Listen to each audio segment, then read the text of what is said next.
112 days away from kickoff, Graziano has put together some overreactions. Dan, if I said the Cowboys are going to have an unhappy holiday season, is that an overreaction? It's not. Cowboys have a Week 10 bye, which is nice, but then after that they play a Monday night game. Then they have a short week game against Philly, an even shorter week game against the Chiefs. They got a short week game on Christmas at Washington. The travel schedule and the rest schedule for the Cowboys in the second half of their season is extremely challenging, regardless of opponents. And by the way, those are some pretty good-looking opponents. They have 4 Thursday night games or Thursday games this season, which is the first time any team has ever had that. When you see these schedules come out and you see it backloaded like that, and we take into account they bring in George Pickens and all that, what does it mean for the Cowboys? I mean, it means the Cowboys need to start this season playing extremely well. They need to start at a high level. They need to start by winning football games. There will be no moral victories for Shoddy and this team early on in the season. When you truly look at this roster and the way they've built themselves offensively, this team can be extremely explosive, extremely competitive. They need to shore up some things on the defensive side of the football. But if they don't start early and if they're not winning early, we know how the cycle of what the voices outside of this building will say and the pressure that can be on this team. Let me give you their first 4 games. They open, we all had seen that already. They open on that Thursday night at Philadelphia, the defending champions, and they're home to the Giants, then at Chicago, and then they get Green Bay. What will the Cowboys be after 4 games? I want to say 2-2.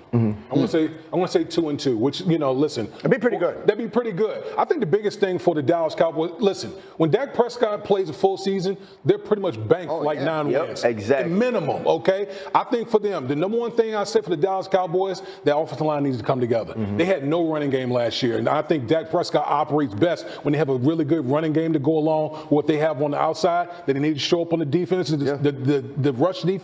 But like RC said, they got to get out the gates quick because that back half, boy, it could be troublesome. The trade they made for George Pickens really opened up my eyes. That was the aggressive move. They didn't do it in free agency. They did it a different way. When was the last time the Dallas Cowboys ever made an aggressive move like that? That's what we've been talking about with them for years. It's like, where's the move? It sort of had to be laid up on a silver platter, and it was, with George Pickens being moved from the Pittsburgh Steelers. But it also finally showed that this team has a sense of urgency in trying to win and trying to do something different. But it doesn't matter if this team is 500, like Graziano said, after the bye week, it's going to be extremely difficult to win some of those games, not having rest, playing against good football teams in that travel schedule. You have to have some momentum headed into that. So the things that we were looking for yesterday, which teams got sort of favorable and unfavorable? That brings us to obviously going to hear about the full schedule here later on tonight, but what do you make of this matchup early on? Listen, if we go back and look at the Cowboys Thanksgiving Day matchups,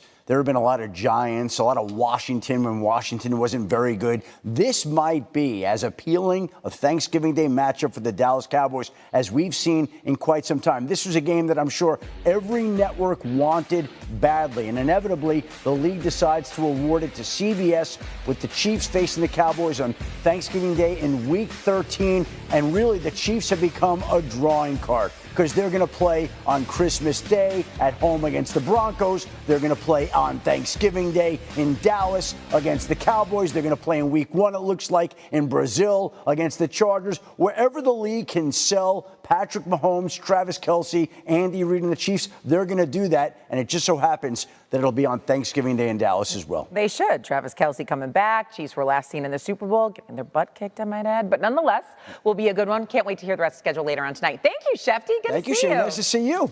Kyle Long, Lige Duzable here to break down this upcoming season, some games that we are so excited about. And we're going to dive deep into the games you're most looking forward to in the 2025 season. So one of the most exciting games in the playoffs last season was a divisional round showdown between Baltimore and Buffalo. We all watched it, a game that was decided by Mark Andrews' drop 2-point conversion.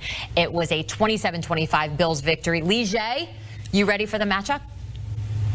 Oh, this is one I'm really excited about, JD and Kyle. You talked about it, JD, right? At the end of the game, even though Lamar Jackson had 2 costly turnovers in that first half, he had a chance to right the ship, but Mark Andrews drops a pass with 1 minute 33 seconds left on the clock to tie the game up. He was wide open to the right of the pylon, and it just went through his hands. So this game also signifies the two top candidates for the MVP. Let's not forget, they finished 1 and 2, and it was the closest in the vote for the MVP since the 2003 season when Steve McNair and Peyton Manning shared that award. And you see it right there.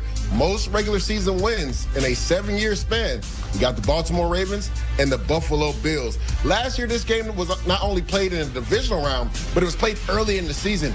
I guarantee the schedule makers, because there's going to be playoff ramifications, will put this game later on in the year because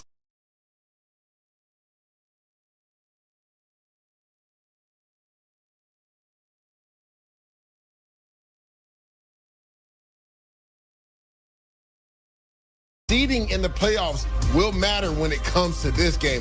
I'm so excited for this one. Again, both of these guys finished 1 and 2 in MVP votes. And again, this will probably be one of the best games of the season when it comes down. You always wonder if these games will actually turn out how we expect them to turn out. A lot of times they do, sometimes they're duds, but high expectations for that one. Kyle, looking at your top matchups, no shock here. You have the Bears facing off against the Commanders. We're still waiting on the date of that one. What excites you about that one? Well, there's so much to look at and to try to digest when looking at this matchup. It's two teams that are trying to turn over a new leaf. And when I talk about new leaf for the Commanders, it's finish even better than you did last year. For Commanders fans, you got to be part of a real magical journey with Jayden Daniels being dominant from day one with the Washington Commanders. And I was watching when the Hail Mary happened. We call it the Fail Mary in Chicago. Since then, the Washington Commanders were 9 and 4. They made a historic run into the playoffs. So for Commanders fans, they're going to have their eyes on, are we going to take the next step? And that's really tough to do. You can ask Lige this as well. When you have such success, it's tough to match that. And on the other side, obviously, the Chicago Bears 1 and 10 since that Hail Mary. Brutal. Finished with a win against the Packers. Gotta love that. Two young star quarterbacks. The league understands this, and you saw that with the matchup that Lige was talking about, Bills-Ravens. Well, this game's got a delicious set of quarterbacks to feast your eyes on. That's what it really comes down to. Offensive-driven league, quarterback-driven league, two great young quarterbacks looking to take the next step for the Chicago Bears. Ben Johnson's in the building now, so we got different kind of reinforcements showing up for Caleb Williams this season, Jenny. Delicious, huh? I never would use that word describing a football. Delectable. It's fantastic. Keep going. It's luxury. All right. It's luxury. I like it. The NFL announced that the Green Bay Packers will play the Chicago Bears on December 20th. But Lige, on that day, you have your eyes on a different game. So we got the Super Bowl champs, the Eagles, visiting the Commanders.